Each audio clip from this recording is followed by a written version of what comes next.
Assalamualaikum warahmatullahi wabarakatuh. Dawoh, Romo Ye. Kadang kita masih belum paham siapa kita, siapa Allah. Kita itu hamba, Allah itu Tuhan. Kita bersifat menghamba dan Allah sebagai zat yang maha kuasa maha segala-galanya, yang berdiri sendiri sebelum alam semesta ada. Allah itu sudah ada, tiada awal tiada akhir. Allah itu tidak butuh kita. Allah tak butuh amalan kita. Tedeka bisa disogok dengan amalan apapun. Jadi tedeka ada amalan yang lantas membuat Allah takut atau gentar. Tedeka ada amalan yang ketika kita amalkan lalu Allah ketakutan, lari terbirit-birit. Saking takutnya lantas Allah melayani. Kayak budak karena takutnya. Ketika kita mengamalkan amalan tersebut, itu namanya pemikiran kita kebalik. Kita itu yang seharusnya takut pada Allah. Karena Allah mampu melakukan apa saja kepada kita. Kapan saja sewaktu-waktu Allah kok mau nyabut nyawa kita. Ya kita seketika mati. Seketika Allah mencabut izin kita menghirup udara. Jantung tedeka diizinkan berdetak.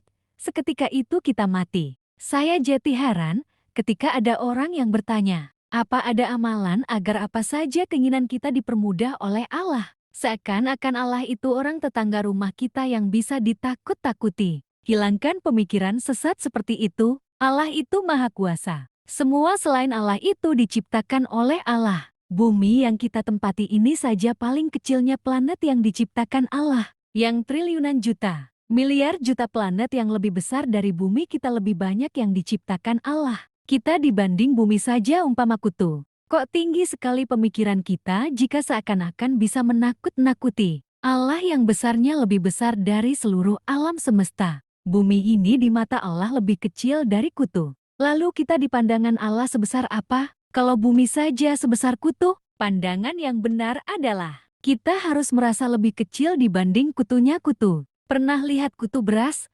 Kalau kutu beras itu punya kutu, maka kitalah itu di pandangan Allah. Karena lemahnya kita, maka langkah paling benar adalah kita bertawakal kepada Allah. Maka Allah akan mengurusi permasalahan kita. Kalau Allah yang mengurusi, semesta raya semua ini tidak bertabrakan karena ada Allah yang mengurus dan memelihara. Benda-benda yang jutaan miliar triliun lebih besar dari bumi saja bisa diurusi. Apalagi mengurusi urusan kita yang lebih kecil dari kutunya kutu. Sangat remeh bagi Allah. Kenapa kok kita tidak diurusi oleh Allah? Karena kita merasa besar, lebih besar dari Allah. Malah mau menakut-nakuti Allah dengan suatu amalan. Padahal kita merasa bisa ini itu. Itu hanya ego kita sendiri, tak bernilai apa-apa. Bersihkan diri dari pemikiran yang melenceng. Ibadah itu penyerahan diri kepada Allah. Ibadah itu bahasa Arab, artinya hamba. Penghambaan diri kepada Allah. Jadi ibadah itu bukan sholat atau dizikir. Tapi dizikir sholat dan amal-amal kebaikan itu dilakukan untuk memenuhi perintah Allah. Karena perintah Allah sholat, maka kita sholat. Andai Allah memerintah kita salto 5 kali, ya lakukan salto. Jadi sholat itu untuk menjalankan yang Allah perintahkan. Karena kita hamba, budaknya Allah. Budak itu melaksanakan perintah tuannya dan tidak dibayar atau digaji. Kalau dibayar namanya pegawai, pekerja, karyawan. Kalau kita sudah bisa bekerja tanpa digaji, tidak mengharap gaji, maka kedudukan kita jadi hambanya Allah, budaknya Allah. Baru ketika kita istiqimah maka diangkat jadi karyawan dan mendapat gaji bulanan. Kalau sudah istiqomah, baru akan diangkat jadi punya jabatan, wali-walinya Allah. Jadi Allah tidak bisa ditakut-takuti dengan amalan apapun. Karena Allah lebih besar dari semua alam semesta ini, kecuali Allah itu kecil. Sehingga bisa ditakut-takuti misal pakai golok atau disulut api. Allah itu Tuhannya, kita itu hambanya.